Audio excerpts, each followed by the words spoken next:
Welcome to another edition of Crime Time with DutyRon and this guy right here, Ed Wallace. We are two retired New York City police detectives with 20 plus years of law enforcement.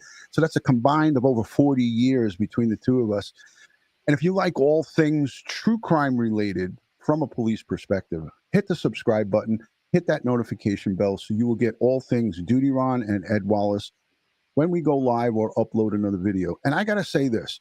It's so exciting to have Ed Wallace back, and he never stops his research. He never stops his looking into things. We're live, and he's doing research. I love it. Ed, how you doing tonight? Great, Ron. Great to be here. Happy to be back.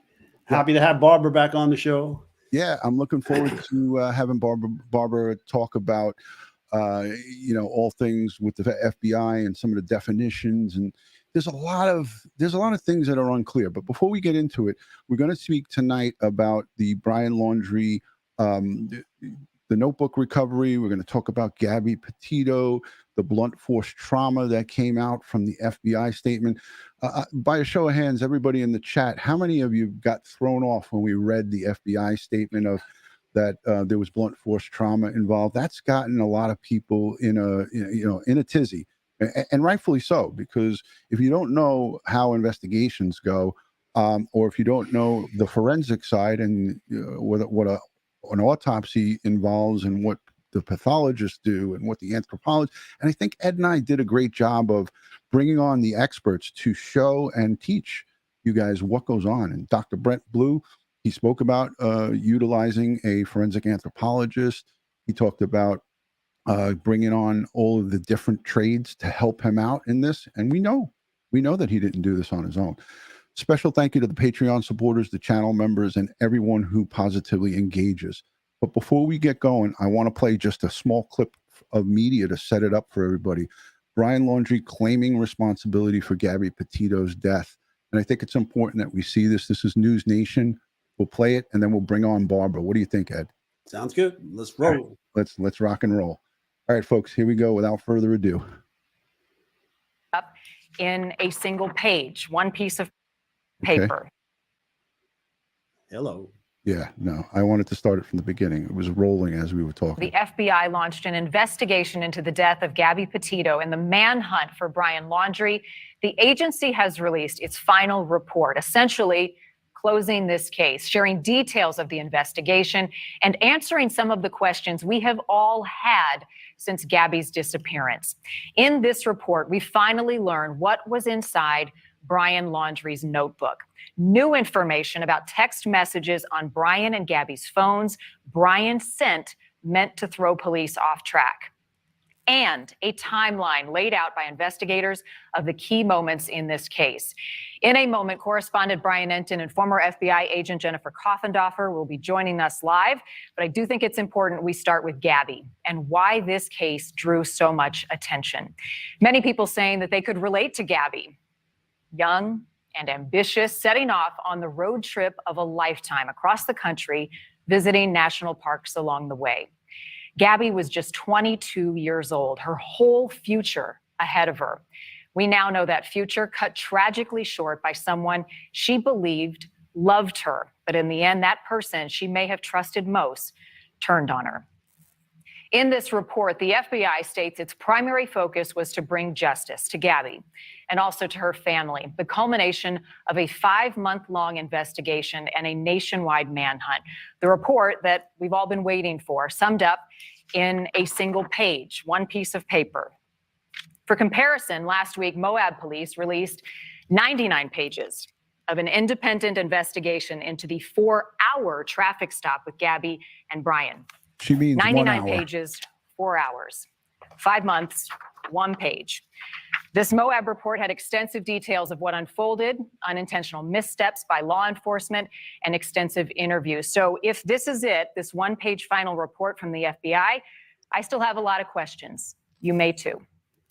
I want to begin, though, with what this report reveals and what it does show us we have learned over the course of these 5 months. Brian Enton has been the reporter at the center of this case, covering every single development as it happened. And tonight, the details of this latest piece of information, closing the case, essentially, Brian, and the final chapter in this tragic story. Let's begin with the notebook, Brian. We know that the notebook was found in the reserve near Brian Laundrie's remains. The notebook belonged to Brian Laundrie. The police and FBI now say written statements from Brian claiming responsibility for Gabby's death were revealed inside that notebook. However, the report did not go into any further detail about what was specifically said. So I know I can't even ask you a question about it because it doesn't reveal it. What I can ask you, though, is a new piece of information. The one thing we didn't know until today is these text messages between Brian and Gabby's phones. This was new, this was interesting, and this is an important detail in this investigation. Yeah, it definitely was interesting, Marnie, and that was such a good comparison that you did between this FBI report and the Moab report, because while this new report today, of course, does bring some closure to the case, and it's now officially closed by the FBI, it was somewhat underwhelming that it was not a very detailed report. You zeroed in, though, on those final text messages. That was something new, at least coming from the FBI. You'll remember, Marnie, when all of this started, we heard from Gabby's mom, and she said that something was very strange about the final text messages from Gabby to her mom. She called her grandpa Stan. She would have never done that. It didn't make much sense at all. Well, now the FBI today confirming in this report that the final text messages sent by Gabby Petito's phone were actually sent by Brian Laundrie after he killed Gabby Petito. Right. And my question then is, will we ever see what those text messages said specifically? Will law enforcement share that? The other thing, Brian, that struck me, the Petitos visited with the FBI for 8 hours yesterday, essentially going through some of Gabby's things that were in the Laundrie's house. I would imagine they know much more than what this report reveals. Will the public ever be privy to this information about the investigation and the details of what the FBI found?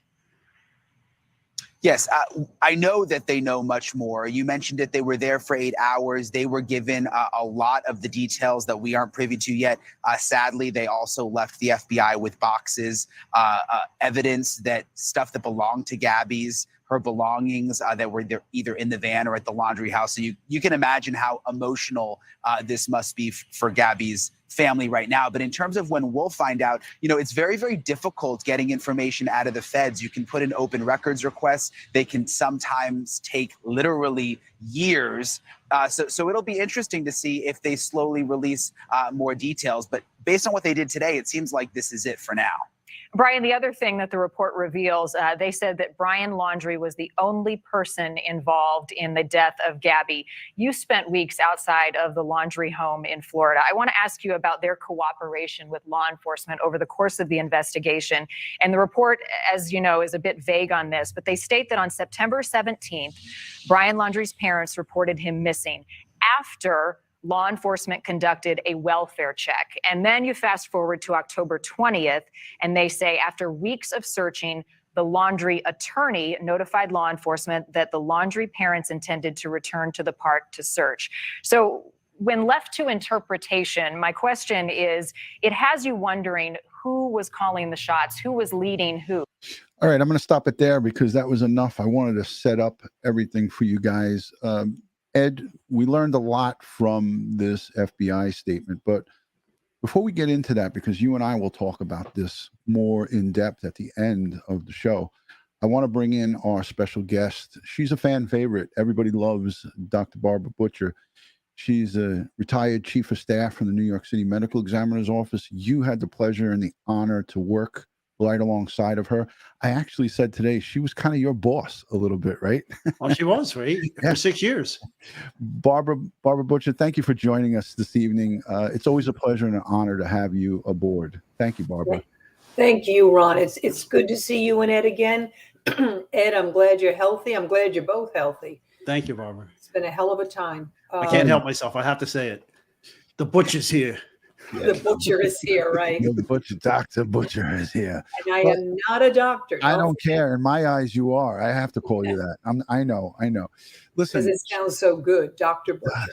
It does. I love to always elevate people's status. So, Barbara, we have so many conflicting true crime enthusiasts, if you will. Okay, so a lot of ladies and gents following this case, not just here in the United States. It's a worldwide story. It's being followed throughout the world. People are just confused because we have a report that comes out from the FBI and they speak about some other components. Do you want to just, if you can, scathe a little bit and let these folks know, what goes on in, an autopsy where you have a complete human set of remains, like Gabby Petito, and people questioned Dr. Blue at the press conference. They asked him how long, why did it take a month to come up with all of these findings? Just if you could, I know it's kind of hard to condense it, but if you could just let everybody know a little bit about what goes into this. Sure. Dr. Blue, when he released his report, it took a considerable amount of time for them to complete the examination. One, I would assume, is the condition of the remains, but ordinarily it can take a long time to do an autopsy or not to do the autopsy itself, but to interpret all the findings, particularly in a complex case with, in a case as complex as this, with right. the remains being in some unknown condition.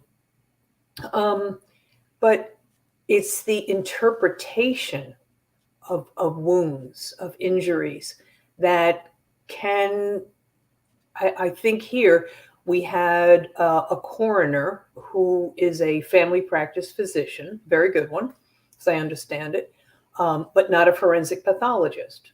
Right. He did bring in a forensic pathologist. I don't know who he used.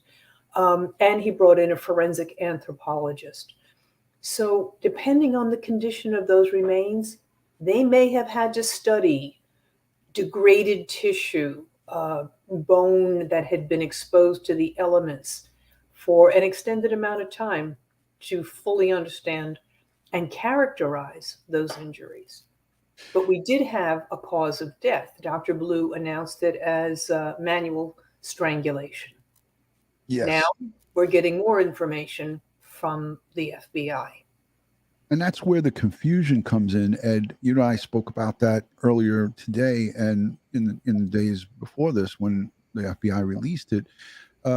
Folks are saying, well, if they talked about the manual strangulation, why wouldn't he maybe perhaps slipped in there that there was blunt force trauma?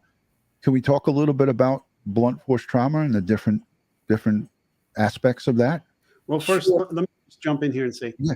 He gave cause and manner. Right. Mm-hmm. Okay. So the blunt force trauma was additional injuries, but was not a part of the cause and manner. So Barbara, you can go with the definitions of the blunt force trauma. That's exactly right. He gave cause and manner, and under the statutes of his jurisdiction, that's all he can do. Now, the FBI in their investigation, they had additional specialists looking at, samples, slides, tissues, etc. And they, in their jurisdiction, the FBI national, perhaps they're more free to enumerate some of the other injuries that may have been seen. But here's the important thing. When we talk about blunt force trauma, the common conception would be that, someone was hit on the head, sustaining lacerations, skull fractures, bruising. But blunt force trauma, the forensic definition, is an injury that is the result of tearing, shearing, or crushing, as opposed to cutting, which divides tissue. And there are three kinds of blunt force trauma.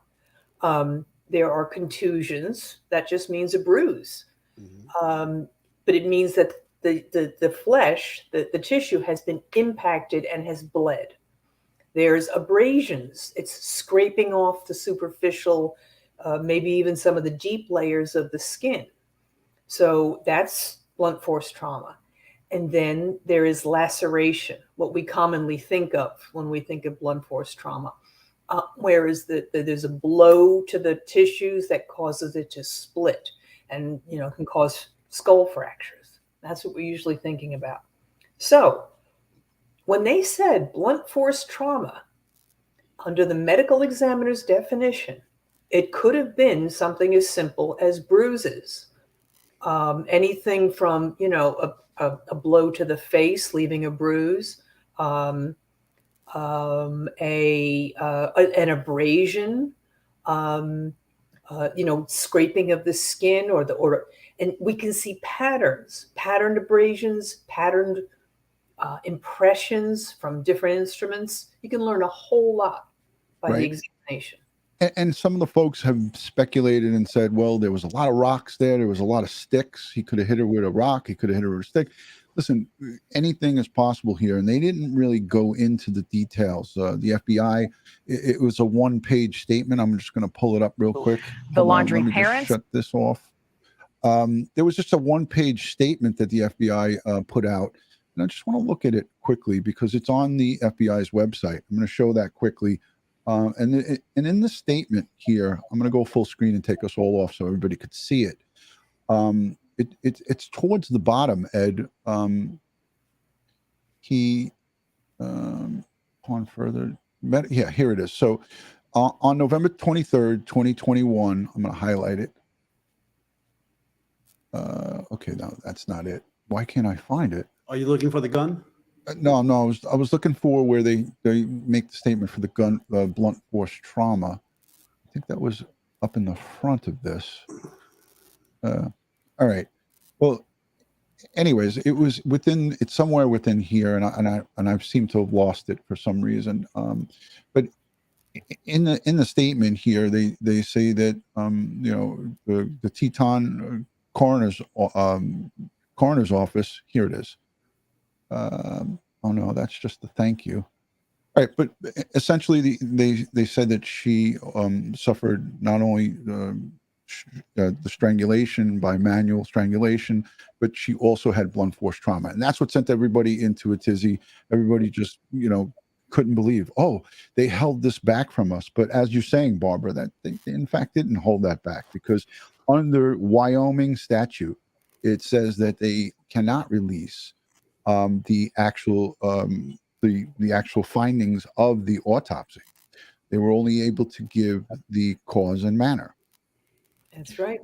And we have Dr. Blue saying that on video here about 5 or 6 times during the course of during the course of his press conference. Now, his press conference is kind of long, but I'm just going to play just a small part of it so some of the folks can hear him actually say it. Teton County, Wyoming coroner. After a detailed investigation by our forensic pathologist, our anthropologist, and local law enforcement, with assistance from the FBI, the Teton County Coroner's Office is following the following verdict. In the manner of death of Gabrielle Lenora Petito, we find the cause and manner to be death by strangulation, and manner is homicide. By Wyoming state statute, only the cause and manner of death are released. There it is right there. So he makes that clear up front, and then the news reporters continually ask him questions about, is there blunt force trauma? Was there anything else that came with her demise? And he continually referred back to their autopsy findings and statute. Only the cause and manner of death are released. Their autopsy findings and photographs and that sort of material is not released by state statute. And I'll be glad to entertain. And he went further, Ed and Barbara, and he said that if you want that information, don't email me. Mm-hmm. Message the FBI. These are the little things that I didn't pay attention to, but now that the statement came out, he was pretty thorough in because he anticipated a bombardment of messages from the media, and he said, "Listen, I can't answer any of these." was that any of your experience when you worked in the New York City Medical Examiner's Office, or was everything like through DCPI and was it FOIL requests, or did you guys have to deal with this stuff? We were very careful. We had an agency spokesperson who was the only person allowed to release information, and that was just cause and manner of death. Even the chief medical examiner, he didn't Right. have press conferences. He didn't speak. He had his spokesperson release these things. And of course, everyone wanted to know, well, what else did you see? What else did you find? I mean, notice in there, I realized, and I see that some of the people in the chat are too, he didn't say manual strangulation. He just said strangulation. We kind of filled in the blanks with our ears. But manual strangulation will leave contusions, deep bruises. That technically is blunt force trauma. Yeah. Now, it it all anywhere in the body. also, Barbara, correct me if I'm wrong. Certain blunt force trauma injuries, such as contusions, typically can't occur after somebody's dead That's right. because you're not bleeding anymore, right? Your blood is not flowing anymore. That's right. So we would presume that the blunt force trauma, if it were indeed contusions, would have occurred either before or during the strangulation, which was the cause of death. Mhm. So, but that blunt force trauma could also have been abrasions, maybe Right. a scrape of the arm, and Mhm. it could have been lacerations, a head wound, anything. We just don't know. The only people who will know are those who did the autopsy, and of course, Gabby's family, who, if they want to request the autopsy report, Right. would. And you just took the words right out of my mouth, Barbara. We must be thinking pretty much on the same line here, because I was just going to ask you if Gabby Petito's family, her mom and Jim, the stepfather, and Joe, her biological father down in Florida, if they, let's just say if one or the other, or if they all together wanted to get this information, now, do they have to go through the Teton coroner's office, or do they get it from the FBI?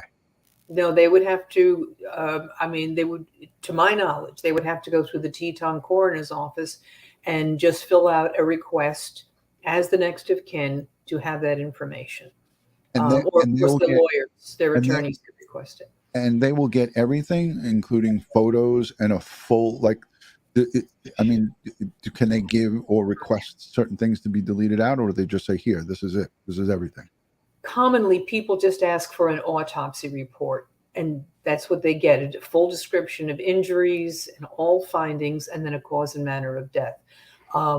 Cases that I've worked privately, we asked for everything, of course, the photos, the slides, tissue slides, everything. What was interesting about Dr. Blue's report when he had this press conference, he did not say manual strangulation, but he did write it out in his report, because Ed and I went over that. Well, he said throttling in his report. Right. Right. Manual Kind of old strangulation, school. throttle. Yeah. Right. And we had that whole question about throttling. What is, is it a term that's not used commonly? And it really isn't.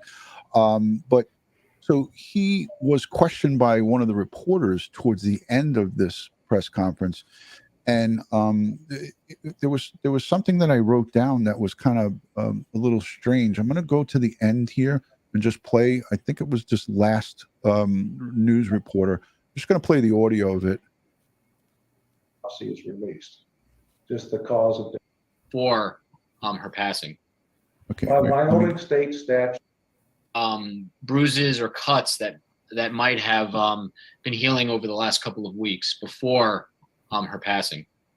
By Wyoming state statute, no other information about the autopsy is released. Just the cause of death. All right. He was. Jeremy Kopis, you are now allowed to ask your question. Yes, hello, doctor. If you could please, can you comment on any other bruising, maybe on the body that possibly was? All right. there was the longer version. There's one that's like 16 minutes. This is the 3-minute version. So this is condensed. But essentially, the reporter asked him, about the strangulation, and he gave an open-ended answer, to it. So again, I guess that he was leaving it in the FBI, like he was just kind of just deferring to the FBI. If you have any further questions, I've done what I had to do, and then that's it. We had a couple of questions before we let you run because we're at 25 minutes. I'm looking at the clock. It's so good to me. Yeah, but because I want you to keep coming back, and if I do you wrong, I've already elevated your position. I want to keep true to my 30 minutes. Nancy Eileen, who's a great friend, asked about, would the autopsy show any signs of any sexual assault? And we spoke about that last time. I think you were pretty clear about it. I don't think she saw the video, but they're pretty thorough in everything from A to Z, correct? Absolutely. Everything will be examined, every part of the victim, typically. And, but as we said then, we do not know the condition of Gabby's remains. Right. We don't know what they could or could not see. Because he talked about the possibly 30 days in the wilderness, in the Tetons, and a reporter asked him here questions to that effect. He asked if she actually was pregnant, one of the reporters, and he said right away, he answered that question and said, no. Right.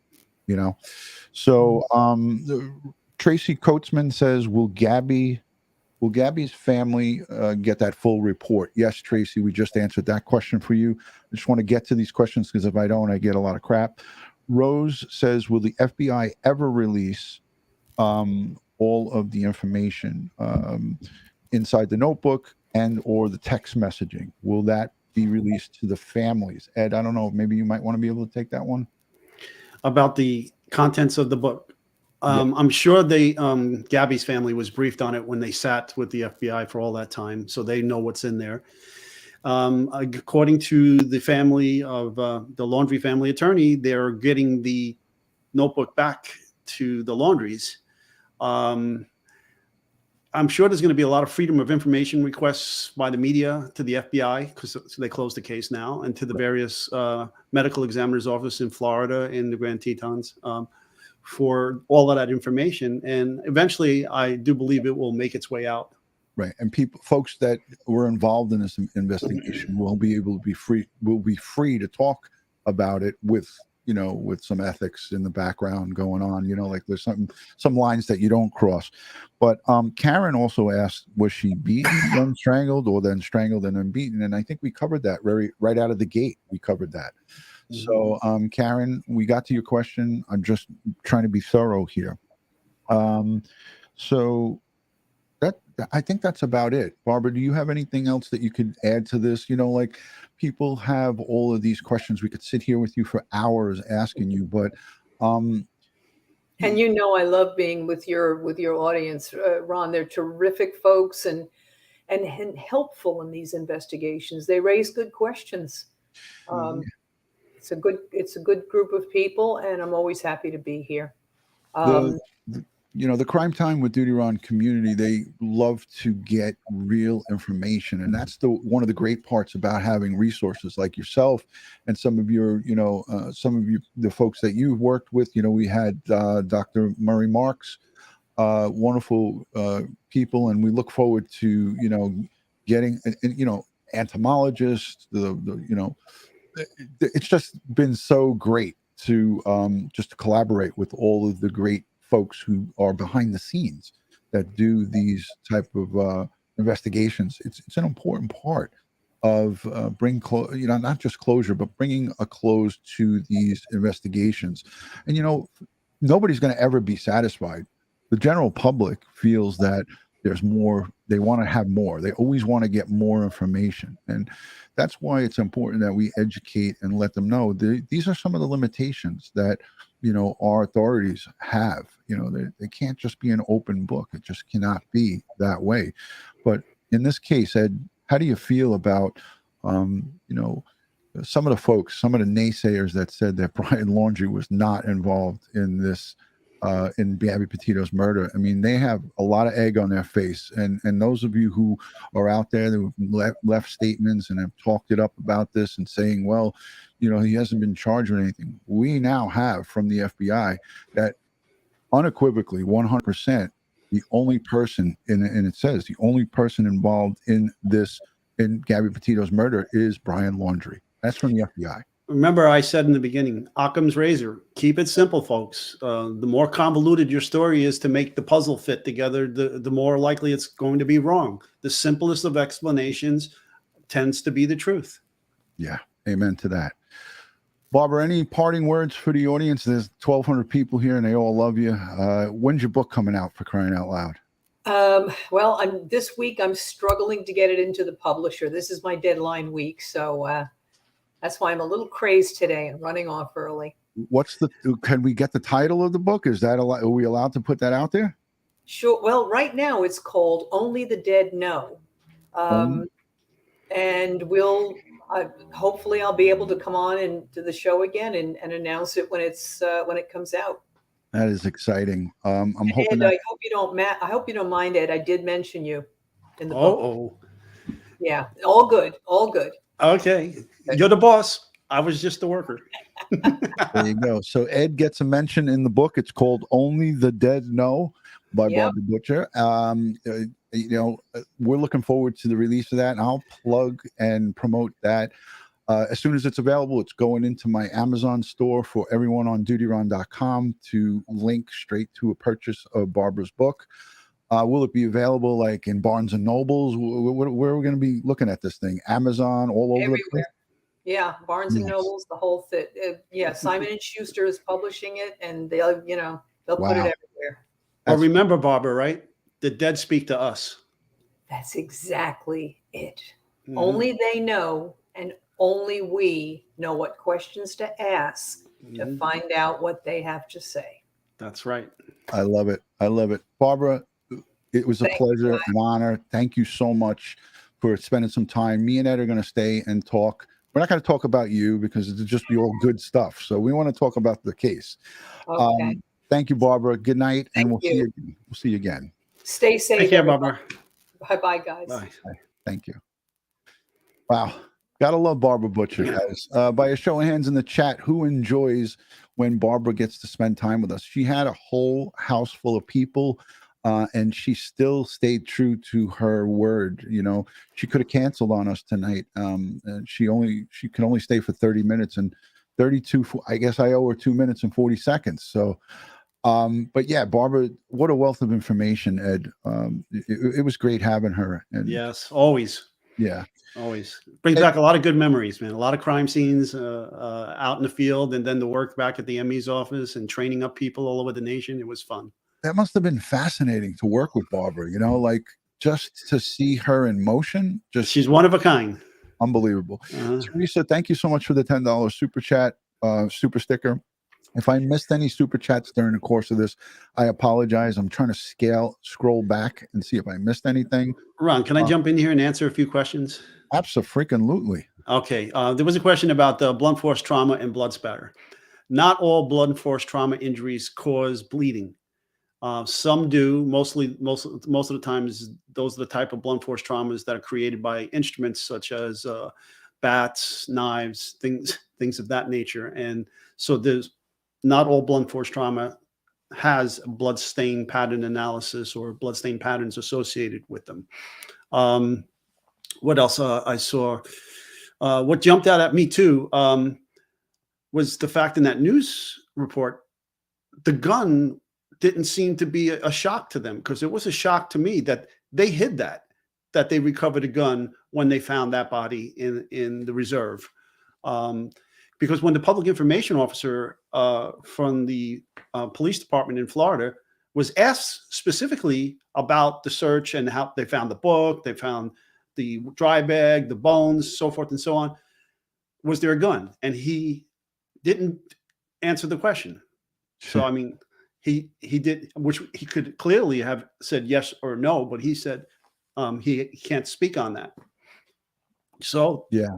they kept that gun under wraps.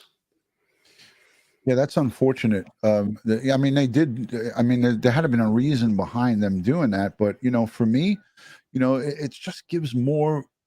It just gives more doubt to the public when you do stuff like that. And the way they came across the firearm and the parents coming across all of the recovery. This has been such a convoluted case that had so many rabbit holes and so many twists and turns. We can go back to the Northport Police Department and how you and I spoke about how they dropped the ball, mistaking Brian Laundrie's mother for him. They had eyes on the back with 24-hour surveillance, eyes on the front of that home. He was able to get out and not be detected.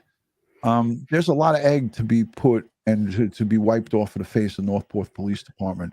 And I'm not one to dog police departments because, I love to support my brothers and sisters in blue, but they dropped the ball on this case. Big time. I mean, let's go back to the bogus texts. I mean, he's driving across country and he's got his phone and he's got Gabby's phone in the same vehicle. Yeah. And he's texting Gabby and then grabbing Gabby's phone and texting as if he's Gabby back to his phone. And I guess he didn't realize that, the cell phone towers are going to ping both phones in the same location as these texts are occurring. Right. So, well, thank God that these people aren't smart. Let's just put it that way. Yeah. I mean, that's a good way to put it, but again, there's so many things that, could have been done a different way, but you can't go back and say shoulda, coulda, woulda. In a case like this, you had Brian Laundrie who took the coward's way out and took his own life. I predicted that when I was walking in the park. I went to Halls Pond Duck Park and I was walking. And like you said before we started the show, I wish that I could have had the time to go back and picked out the pieces of the things that you and I either predicted or spoke about before they even happened. Yeah. And I got a lot of shit for it because I said that Brian Laundrie is going to take the coward's way out and kill himself. And this was when they were looking for him. And I said he was running. So you were right. I was wrong. I thought he would run. I didn't think he'd take his life because if he was going to do it, why didn't he do it after he felt remorse for killing his fiance? Yeah. I think once the world started crashing in on him and he was exposed, in other words, they found Gabby Petito and he knew that they were closing in on that because it was there was coverage across the world. So you couldn't turn your TV on and not see coverage. He was probably watching it. And then he said, oh, my ship is sunk. My plan didn't work. And there was so much shade that went on. And even his own sister, Cassie Laundrie, said when asked, do you think your parents are telling the truth? Do you think your brother's telling the truth? And she said, I don't know. She was honest about it. Yeah. I can't see it. Honestly, I can't see the parents not knowing. He had to have said something. You come home without your fiance, right? And they're not going to question. Yeah. Right. And I just don't. The whole thing was bizarre. There's somebody in the chat. Donna Barnes says, I don't believe he's dead. There's a lot of people. I'd like to pool the audience and see how many people feel that Brian Laundrie's still alive somewhere, living the life of Riley. I personally don't think that. Well, I think, not to sound, well, I'll just let that go. Yeah, let it go. Let it go. Because I know what you were doing. For people who are commenting about my shirt, yes, I know a bunch of great guys at the Boston Police Crime Scene Response Unit, and I train them up. I go up to Boston several times a year. I'll probably be there March and April, training them on forensic stuff. Right. I love those guys. And one of my favorites comes on the road, teaches with me. I hired him as one of my instructors for LSU, and we go overseas together. Is Mike Connolly, famous Connolly Boston Police Department family. Oh, wow. Sounds like a nice Italian guy. Mr. Connolly. Yeah. 100% Irish. Oh, yeah. 100% Irish. Oh, yeah. Oh, yeah. Joe Murray's in the chat. Hello, Joe Murray. Thank you for joining. Hi, Latonia. Good to see you, Latonia. Kathy Bates, of course. Donna says, Ed, lock me up. Wow. Wait, I'll get the cuffs. Monica says, you guys are so impressive with your work. Well, much appreciated. I want to just again, go over a quick thing here, and this is important to bring up. You know, the Petito Schmidt family, they did make a public statement, and the Petito Schmidt family made a statement, and I want to read it to you guys because I thought it was so well. I mean, it was just such class what they put out, and they did it through their attorney. I'm going to put it full screen. This kind of might be you guys still might not. Well, I'll make it big so you guys could see it. I'll highlight it. This is just a 1-paragraph statement. Gabby's family would like to thank the Federal Bureau of Investigation, specifically the Wyoming and Denver, New York, and Tampa offices, all of their task force members and their assisting agencies. Gabby's family would like to thank the FBI's Victim Service Department for all they have done for them. Victim Services has been there for the support from the early stages of this investigation and helped their entire family navigate through the worst moments of their lives. The statement read, "We truly appreciate the FBI's diligent and painstaking efforts in the extremely complicated case. The quality and quantity of the facts and information collected by the FBI leave no doubt that Brian Laundrie murdered our daughter, Gabby Petito." That was from the Laundrie, that was from the Petito family attorney. And then right underneath it, of course, in typical news reporter fashion, Chris and Roberta Laundrie's lawyer, Steve Bertolino, also released a statement on behalf of the Laundries. I will not read it because they are pieces of human garbage in my eyes. And that's my opinion and my opinion only. I respect everybody else's opinion. I have no, I don't feel sorry for the Laundrie family. I think that they are pieces of, and I'm going to leave it at that. I see Billy Ryan out there. Want us to give a shout out to Billy. Hey, Bill. Ryan Investigative Group. Billy's a great guy. I put him on to one of my friends. He did some work for one of my good friends, and thank you for that. Animal Advocate is here. Thank you so much for being here. Princess Michelle. Look at everybody here, Ed. Go ahead. Do your thing, Ed. All right, Sue Mena. I just want to tell you we're working on something that's right in line with what you said. Excellent. All right. So we may have a good show, a good live show coming up about that. Excellent. I didn't even see what she said, but I know that it's going to be. She said the gun was planted by the father when we went and found the dry bag. When he went and found the dry bag, Fox News reporter saw the dad put something in that dry bag. You know, you can highlight comments, Ed. From I know. All right. Trevor Lee is in the chat. Thank you for joining from down in Tennessee. That's right from Summer Wells country. Trevor Lee, great friend. He's been on this live stream with us many a time. Dawn Marie, thank you for being a great moderator and friend. Black Rose 11, kudos. The same thing goes to you. Mystery Maven, she was on when you were down and out. She is an attorney, the Mystery Maven. So glad you didn't read it. I chose not to as well because you are a class act. Just like, I'm not going to toot my own horn, but you and I think a lot alike. Let me take Ed Wallace off full screen because he's getting a little antsy on me. He's like, "Hey, Ron, what am I? Am I this the whole thing?" Melissa Hollins, good to see you. Thank you. The family is top class. So heartbreaking that they had to go through this. I 100% wholeheartedly agree. Ed, what's your thoughts on? This is something important, and I have it highlighted here on my cheat sheet.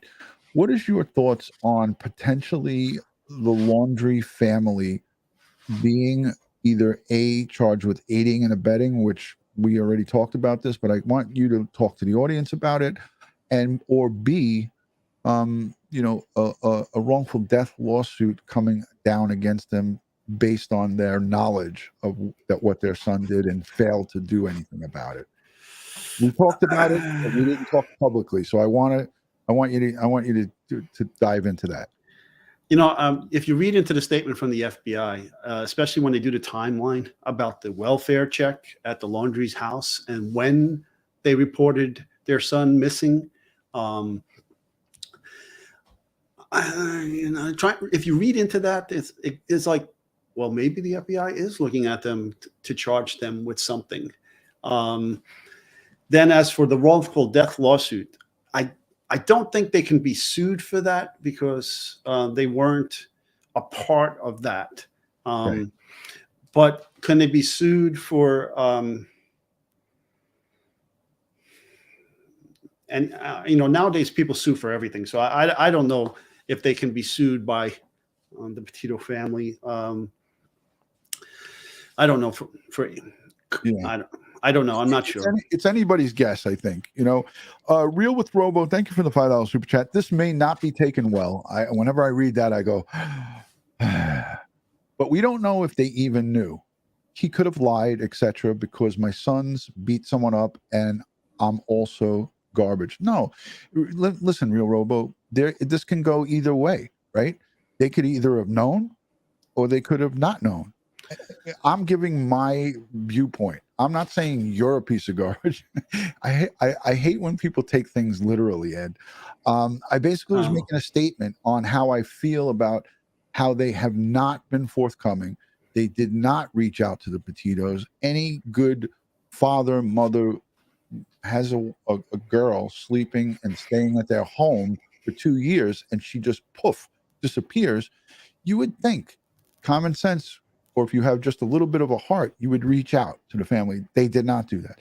They didn't even say in that statement from Bertolino, the reason I didn't read it is because at no time in that statement did they say, I want to express our sincere condolences.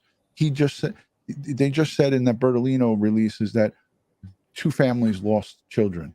Let's move on. Basically, right. That's what it said.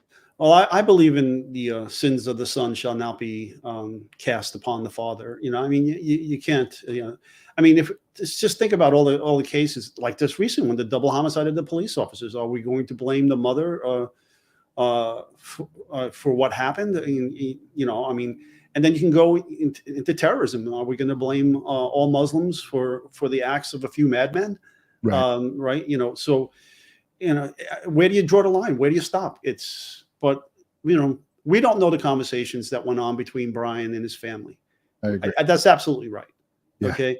Unless the FBI has evidence, unless there's wiretaps coming out of that house, or that will later show potential wrongdoing on the part of the Laundries, we don't know. All right. Yeah. Just like we didn't know that gun was found at the scene that day. We didn't know that. They kept that secret. Right. Yep. We didn't know about the blunt force trauma. They kept that under their vest.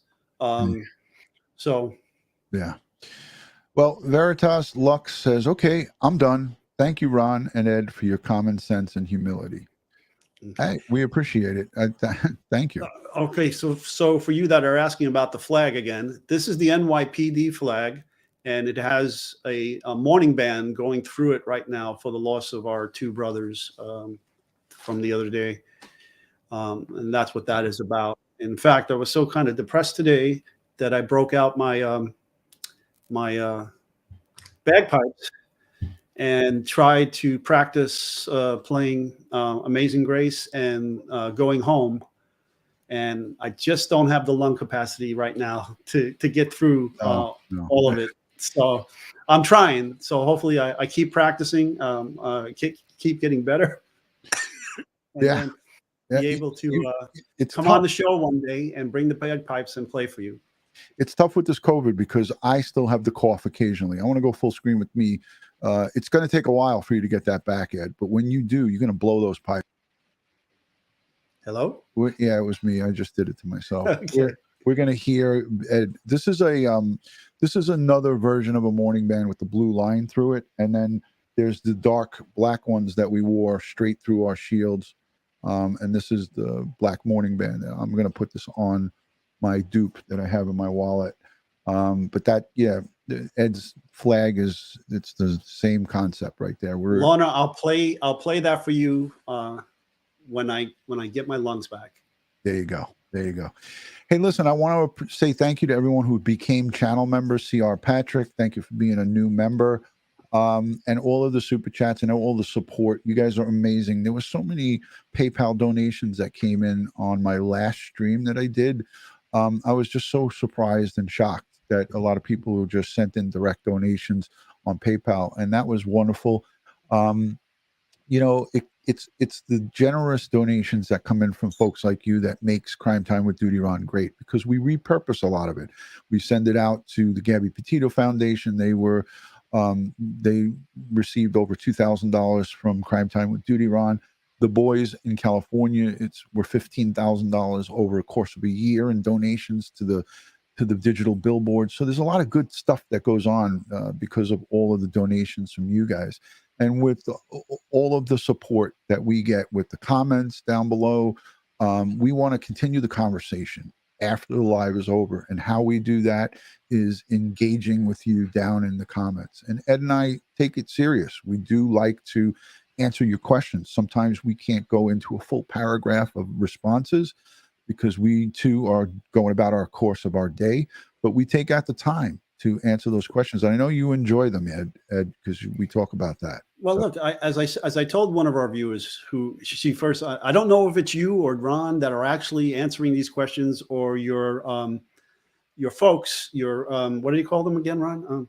The moderators. The mods, right? The mods answering out. But I really love it. I said, no, it's us. I feel if you take the time and effort to write a comment to us, then it's our responsibility and out of respect to answer you. It's just as simple as that. Yeah, absolutely. No new updates on Harmony Montgomery. That's that's not what this live stream is about, but thank you for asking, Donna, about it. We're going to do another stream. Ed and I haven't done one yet together on it, but we are going to speak about Harmony Montgomery. We're not done with that. Obviously that's an ongoing case that's still going on. If anybody has any additional comments or any questions that didn't get answered in this live stream, send me a message on dutyron.com, leave it down below, email it to me, do whatever you have to do. Send it to me on all things social media, all one word, DutyRon, Instagram, Facebook, Twitter, and now TikTok. We are on TikTok. I'm repurposing shorts from YouTube onto TikTok, so it's all crime related. You're not going to see me and Ed singing and dancing on TikTok, although if he does bust out some bagpipes, I might put that on TikTok. So there's definitely some YouTube video of me singing karaoke. Oh my. Now you've just set a frenzy off. Everyone's going to go and check. Listen, I hope you guys all enjoyed this live stream. As Ed and I always like to say, we appreciate your engagement. It's really what makes it, great for us to keep going with this stuff. Gabby Petito, Brian Laundrie, this case is closed. It's come to an end. But there are so many unanswered questions. And I know that, you all have lots of questions that haven't been answered, but we're not going to sit here and just tell you things just to tell you things. We're going to tell you what we know. And, if we don't know something, we're not going to, like Ed always says, I'm not going to go and cross that line. No, I'm not going to make something up. That's ridiculous. Listen, in life, all you have is your reputation. Once you lose that, there's no getting it back. Correct. Okay. Correct. So that's not how we do it here. So that's what you guys all know. We're going to give you what we got. And if we don't got it, you ain't getting it. That's how it goes. That doesn't mean that we can't find out, though. We have a lot of reach back. So especially with me working in a university and the resources I have there, I got tons of resources I can reach out to. In fact, just the other day, my son uses me all the time. He's still an active detective, and I'm retired. And he's got cases, he does warrants like Ron used to do. And he's got cases where he's looking for people in different states. And he goes, Dad, you got a contact in Virginia. You got a contact in Georgia. And go through the old electronic Rolodex, for those of you who don't know what a Rolodex is. And I'll pull up a name and a telephone number and I give it to him. And in fact, one of my contacts led to him going down to Virginia last week to pick up a suspect wanted for murder that he had to get. Wow. Awesome. So Dad is still helping his son out in his career in the warrant squad and fugitive enforcement. That's awesome. Mm-hmm. These contacts that we have, I could call many different locations, Westchester County Jail, all over the state of New York and outside the state. And I'm sure that some of those people will still be there. So it's a great thing to have this professional courtesy and the professional contacts that we make. Look, we saw Chief Adamone with Bill Cannon on Police Off the Cuff the other day. That guy was a force to be reckoned with. So he was on there with him. These are great people to have. I had Joe Fox on as a guest twice on Crime Time with DutyRon. I'm going to get him back. Joe Fox, a great guy. A lot of NYPD contacts, and I know you have a lot. Hey, we also too have some contacts down in Florida who we're still working with that can speak about the Brian Laundrie case down in the future. And we may have something coming down the pipeline because Ed's still working on that. And guess where I'm going to be next week? Florida. You son of a... Right near there. Oh, wow. So I'm going to take advantage of being down there to work for a show for us. Outstanding. All right, we're going to close it up. Ed, any final words for the audience on this? Again, I want to thank you for all your well wishes and thanking me for being back and all your kind comments. I appreciate that. I really felt the love while I was away. Honestly did. And I'm happy to be back. I'm feeling better. And we're just going to keep practicing on those bagpipes, get my lungs back up to capacity, and then I'll surprise you one day. That's going to be an awesome show. As I always like to say, God bless the world. God bless the United States of America. And God bless each and every one of us here in the chat and all victims of crime and their family, but especially our 2 members of the service who were killed in the line of duty. We need to stand behind them. We need to pray for them and their families and send them strength. Thank you all for your positive vibes and positive messages, and stay safe out there. Good night from New York. See you soon. Amen.